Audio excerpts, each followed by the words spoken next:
네, 시장이 여전히 어수선한 모습을 보여주고 있습니다. 그나마 다행인 것은 비트코인이 6만 5천 달러 위로 다시 올라서려는 그런 모멘텀을 보여주고 있다라는 데 자리하고 있습니다. 사실 무엇보다 지금 정치권의 상황을 통해서 비트코인의 시세가 직접적으로 영향을 받고 있다라는 게 이게 사실 그렇게 긍정적인 측면만으로 바라볼 수는 없기도 하지만 어쨌든 2차 박스권 위에서 자리를 잡으려고 노력하는 모습은 긍정적으로 바라볼 수 있는 부분입니다. 지금 전체적으로 알트코인들도 대부분 비트코인의 흐름에 맞춰서 하방 압력을 받고 있는 모습도 꽤나 선명하게 바라볼 수 있는 상황입니다. 비트코인이 과연 6만 5천 달러 위에서 안정적으로 지지를 받고 다시 7만 달러 박스권 상단 저항을 향해서 나아갈 수 있을 것인가? 그렇게 2021년 고점인 6만 9천 달러에 대한 안정적인 돌파까지 순조롭게 만들어갈 수 있을 것인가? 일단 현재 스코어 가장 중요한 변수는 미국 대선 판도가 돼버린 모습입니다. 바이든이 물러난 뒤에 해리스 등판 이후 트럼프와 경쟁 구도가 형성이 됐고 이후부터 지금 해리스에 대한 지지율이 급등하고 있는 상황이 포착이 되고 있습니다. 그래서 반대로 말하면 트럼프에 대한 지지율이 빠지다 보니까 이게 암호화폐 친화적인 대통령의 당선 가능성을 낮추는 것으로 해석할 수 있는 부분이고 이걸 통해서 비트코인이 하방 압력을 받고 있다. 하지만 개인적으로는 이게 크게 우리가 오버할 필요는 없을 것 같아요. 왜냐하면 누가 대통령이 되든 적어도 바이든 행정부에서 지금 잡고 있는 반암호화폐적인 반혁신적인 스탠스는 그대로 유지될 수 없기 때문입니다. 해리스 당선 가능성이 높아진다라고 암호화폐 시장이 고꾸라지고 트럼프 당선 가능성이 조금 낮아진다라고 비슷한 상황이 펼쳐지고 이건 조금 오버하고 있는 게 아닌가, 아니면은 마켓 메이커들이 작정하고 지금 장난질을 치고 있는 것 아닌가, 여러 가지 생각을 갖게 만드는 그런 흐름입니다. 공포 탐욕 지수는 하루 전보다 5포인트 오른 57을 기록하면서 다시 중립 단계에서 탐욕 단계로 올라선 모습을 보여주고 있습니다. 비트코인 도미넌스가 며칠 전과 비교했을 때 조금 빠진 모습을 보여주고 있는데 지금 상황에서 과연 어떤 흐름이 이어지게 될지, 도미넌스의 상황, 이게 또 알트 시즌과의 연계성에 있어서 직접적인 지표이기 때문에 앞으로 추세적인 흐름이 어느 방향을 세팅하게 될지 상당히 궁금한 포인트 지점 가운데 하나가 돼버린 상황이기도 합니다. 코인데스크 같은 경우에는 이번에 비트코인이 단기 급락한 것을 트럼프의 승리 확률이 감소한 영향이다 라고 분석을 했습니다. 트럼프의 경쟁자가 바이든이었던 2주 전과는 다른 양상이다. 폴리마켓에서 해리스 승리 확률을 44%로 점치고 있다. 트럼프 승리 가능성은 2주 전 70%에서 55%로 하락을 했는데 이건 암호화폐 친화적인 대통령의 당선 확률이 낮아지고 있다는 것을 의미한다. 블룸버그 같은 경우에도 비슷한 톤의 기사를 올렸습니다. 약간 좀 더 구체적이에요. 트럼프의 열세로 인해서 비트코인이 이번에 급락을 했다. 연준의 비둘기파적인 발언에도 불구하고 비트코인은 다른 자산군의 상승 랠리에 함께 올라타지 못했다. 금리 인하 가능성이 높아지면서 증시가 반등한 것과 지금 반대되는 그런 모습이 확인이 됐다라는 거고, 우리 같은 사람들 입장에서는 좀 아쉽게 느껴지는 부분이죠. 그러면서 이건 암호화폐 친화적인 대통령을 표방하는 트럼프의 당선 가능성이 낮아지고 있다라는 시장의 예측이 반영됐기 때문으로 해석할 수가 있다. 현재 해리스는 젊은 아프리칸과 히스패닉 유권자들로부터 열광적인 지지를 얻고 있고 주요 7개 주에서 트럼프의 지지율을 넘어섰다. 이게 조금 의미 있는 포인트 지점이라고 할 수 있죠. 딱 정말 해리스를 지지할 수밖에 없는, 다시 말해서 트럼프를 싫어할 수밖에 없는 그런 그룹에서 꽤나 지금 의미 있는 상황을 만들어내고 있다라고 바라볼 수 있을 것 같습니다. 특히 정치권 베팅 플랫폼 프레딕트 잇에서도 해리스의 당선 베팅이 트럼프보다 우세한 상황을 보여주고 있다. 트럼프의 당선을 유력하게 봤던 시장의 믿음이 흔들리면서 비트코인의 가격도 함께 흔들리고 있는 상황이다라고 분석을 했습니다. 시장의 믿음이 지금 흔들리는 거 맞거든요. 그런데 과연 해리스가 지금 바이든 정부에서 추진되어 온 스탠스를 고스란히 유지할 수 있겠는가? 그럴 가능성은 그렇게 높지 않다라고 바라볼 수 있는 정황도 포착이 되고 있습니다. 일단 미국 민주당이 다음 주에 해리스 캠프와 암호화폐 업계 회의를 개최하기로 했습니다. 원탁 테이블 회의 다시 한번 열리는 건데 로칸나 하원 의원 주도로 캠프 관계자와 업계 리더들을 위한 회의가 개최가 된다라는 거죠. 이 사실상 이제 2차 회의라고 할 수 있고 1차 회의 때는 브렛 갈링하우스, 마크 큐반 이런 업계 인사들이 참석을 했었고 마크 큐반 같은 경우에는 이번에 해리스 지지를 공개적으로 표명한 그런 상황이기도 합니다. 그래서 암호화폐 업계와 민주당이 이 새로운 출발을 하려는 어떤 그런 움직임으로도 해석할 수 있는 부분입니다. 개인적으로는 이렇게 그림을 조금 판을 깔아두고 해리스가 자연스럽게 의미 있는 암호화폐 컨퍼런스에 참여를 해서 연설 한번 때려주면서 이제 해리스의 암호화폐 정책 스탠스가 굉장히 공개적으로 선언적으로 등장하게 되지 않을까 뭐 그렇게 생각이 되는데 지금 당장 해리스가 암호화폐 컨퍼런스나 어떤 미디어를 통해서 암호화폐를 적극 지지한다 이렇게 말할 수는 없을 거예요.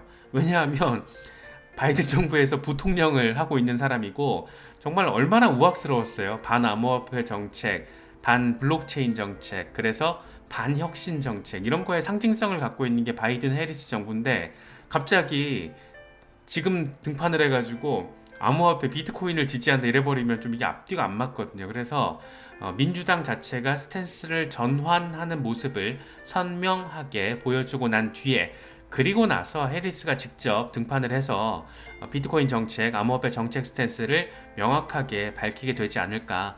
적어도 지금 스탠스는 유지하기는 어려울 겁니다. 조금 더 전폭적으로 해리스는 지금의 지지율 상황을 밀어붙여야 되기 때문에 암호화폐 표심을 좀 자극할 필요가 충분히 있고 이걸 지금 상징적으로 보여주는 서포터 중에 하나가 마크 큐반이 될 수도 있는 거고 아무튼 되게 재미있게 미국의 대선 국면이 흘러가고 있는 것으로 바라볼 수 있는 상황입니다. 팔콘 X의 글로벌 비즈니스 책임자 오스틴 리드 이런 얘기 합니다. 해리스가 당선될 경우에 트럼프보다 암호화폐에 긍정적일 수 있다. 미국이 규제 명확성을 갖추고 암호화폐 친화적인 대통령이 선출되면 엄청난 상승 잠재력이 따라올 것이다. 시장은 아직 이 같은 호재를 가격에 반영하지 않는 것 같다라고 이야기를 합니다. 개인적으로는 해리스가 약간 고백의 느낌으로 멘트를 하지 않을까 싶어요. 비트코인과 암호화폐, 블록체인 혁신의 잠재력을 자기가 오판했다. 이렇게 고백, 솔직한 형태로 이야기를 하면서 이제 새롭게 깨닫게 된 만큼 해리스 정부가 출범하게 된다면 암호화폐 업계를 적극적으로 지지하겠다. 뭐 이런 식의 멘트가 나와주는 그림이 가장 깔끔하지 않을까. 뭐 그렇게 조금 바라보고는 있는데 조금 시간이 필요하지 않을까 싶기도 합니다. 노엘 에치슨의 경우에는 미국의 적대적인 규제가 완화되는 것은 암호화폐 시장의 순수한 호재로 작용할 수 있다. 트럼프 지지율 하락이 비트코인 단기 하락의 원인으로 생각이 되는데 진짜 호재는 해리스가 암호화폐 친화적인 스탠스로 돌아설 수 있다라고 믿는 사람들은 거의 없다라는 것이다. 이렇게도 이야기를 하고 있습니다.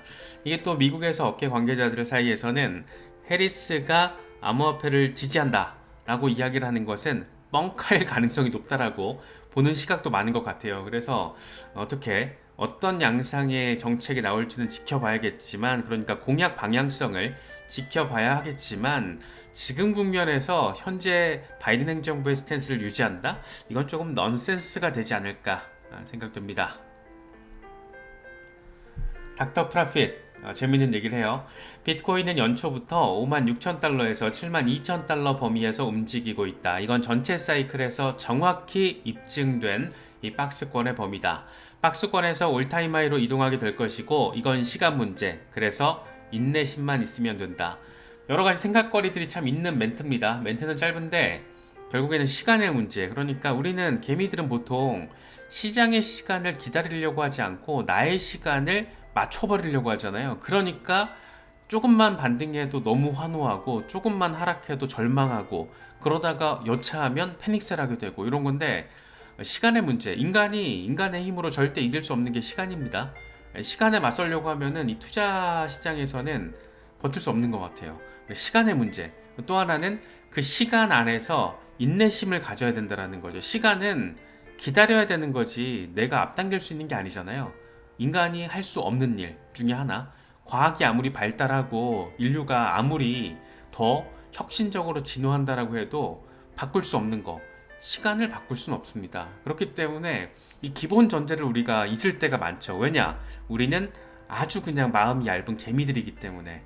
그래서 더 의도적으로 이런 부분들을 좀 생각을 할 필요가 있을 것 같습니다. 특히 지금처럼 차트적으로 흔들리는 것도 아니고 이게 지금 정치권 이슈로 막 비트코인 흔들려 버리니까 이럴 때일수록 좀 멘탈을 다잡는 노력 필요하지 않나 싶습니다. 시간과 인내심, 이 상관관계에 대해서 좀 생각을 해보셔도 좋을 것 같습니다. 젤레의 경우에는 비트코인이 지금 하락세기를 형성하고 있다. 그러니까 2021년 11월 고점 때부터 하락세기를 만들고 저점 16,000달러 찍고 급등할 건데 이 패턴 자체 목표가 10만 달러라는 거죠. 그래서 최근에 통합 과정은 과속 방지턱에 불과하다. 잘 나가다가 한방 지금 속도감 있게 나아가다가 쭉 나아가다가 과속 방지턱에 살짝 걸린 거 뭐 그거야 라고 이야기를 하고 있습니다. 크립토 타이탄의 경우에는 비트코인이 단기적으로 지금 가장 주목해야 될 핵심 레벨에 자리를 하고 있다.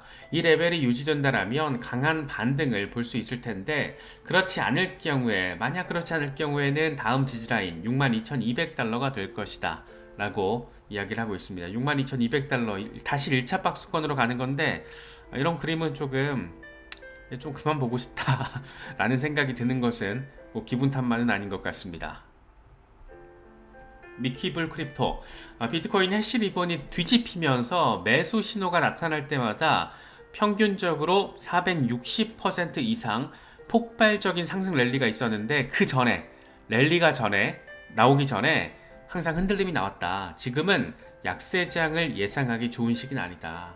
지금 이제 폭발적인 랠리 직전에 발생하는 쉐이크아웃 흔들림일 뿐이야 라고 주간 차트를 통해서 이야기를 하고 있습니다. 크립토 퀀트 주기영 대표 같은 경우에는 비트코인의 온체인 데이터 상황을 보면 2020년 중반과 비슷하다라는 점을 이야기를 하고 있습니다. 상당히 그럴듯해요. 비트코인 온체인 데이터는 2020년 중반 횡보장 때와 비슷한 모습을 보이고 있다. 장기 보유 고래들은 신규 고래들에게 물량을 넘기지만 개인 투자자 유입이 시장을 과열시킬 정도는 아니라는 점에서 그렇다. 역사적으로 반감기 직후 큰 급등은 없었다. 개인적 경험으로는 상승장은 짧지만 강력하고 갑작스럽게 도래한다. 인내심이 중요하다. 비슷한 얘기하고 있죠. 반감기 직후 상황에서는 2020년 반감기 직후 지금 비슷하다는 겁니다. 그리고 2021년 어떤 일이 벌어졌나? 이 개인 투자자들 들어오면서 이 포모를 통한 시장 과열. 거기다가 지금 이제 유동성이 풀릴 가능성이 높아졌잖아요. 그래서 물론 코로나 때와의 어떤 그 시절의 유동성 확대와는 다르죠. 지금은 경기 침체가 우려되는 상황이기 때문에 좀 다르긴 한데 어쨌든 초기에 금리 인하되고 유동성이 확장되는 국면의 시작 시점에서는 위험자산 시장이 분명히 영향을 긍정적으로 받을 거예요. 그렇기 때문에 그게 계속 코비드 때처럼 그렇게 폭발적으로 이어질지 여부는 조금 더 지켜봐야 하겠지만 아무튼 기본적으로는 그렇다라는 거죠. 그래서 시간이 중요하고 인내심이 중요하다라는 거. 지금의 패턴 자체는 지난번 반감기 때와 비교를 해봐도 온체인 데이터상으로도 뭐 비슷하다, 이상하지 않다, 패턴도 반복되고 데이터도 비슷하고 뭐 긍정적으로 바라볼 수 있는 부분이라고 개인적으로는 해석을 좀 했습니다. 퀸텐 프랑스와 이런 얘기를 합니다. 2021년에 금리가 0.25% 수준일 때 비트코인은 69,000달러까지 상승을 했다. 현재 금리는 5.5%이고 66,000달러 수준을 유지하고 있다. 다음 글로벌 유동성 사이클에 무슨 일이 일어날지 상상해봐라. 조금 전에 말씀드렸던 그런 폭발적인 어떤 반등 가능성에 대한 이야기를 맥락적으로 하고 있습니다. 이런 거 보면 패턴이라는 게 참 무서워요. 패턴이라는 게 참 무섭고 유동성 사이클이 물론 이때처럼 코로나 때처럼 고점을 찍진 않을 거예요. 여기 언저리가 될 것 같은데 그럼에도 불구하고 지금보다는 나아갈 국면이 꽤 크다라는 거죠. 그래서 돈이 들어올 일이 남아 있는 상황이고, 일단 영국에서도 영란은행이 금리 인하를 단행했고, 미국 연준은 9월에 단행할 가능성이 아주 많이 매우 높고, 그런 상황에서 어쨌든 연내에서는 암호화폐 시장과 주식 시장, 이런 리스크 위험자산 시장에서는 조금 더 긍정적인 영향을 우리가 이런 관점에서도 기대해 볼 수 있지 않을까 생각되기도 합니다. 리플 얘기를 좀 해봐야 되는데, 리플과 관련될 것으로 추정이 됐고 기대가 됐던 미국 SEC의 8월 1일 비공개 회의가 하루 전날 갑자기 또 취소가 되면서, 이건 또 뭐지? 이런 생각을 갖게 만들었습니다. 근데 재밌는 건 뭐냐면 8월 8일에 일주일 뒤에 지금 비공개 회의가 다시 잡혔어요. 이것들 대체 뭐지? 뭔가 지금 이게 만약에 리플과 관련된 벌금 구제 이슈를 다루는 것이라면 계속 뭔가 논의를 진행하고 있구나라고 바라볼 수 있는 거고, 물론 리플인지 여부가 지금 불투명하죠.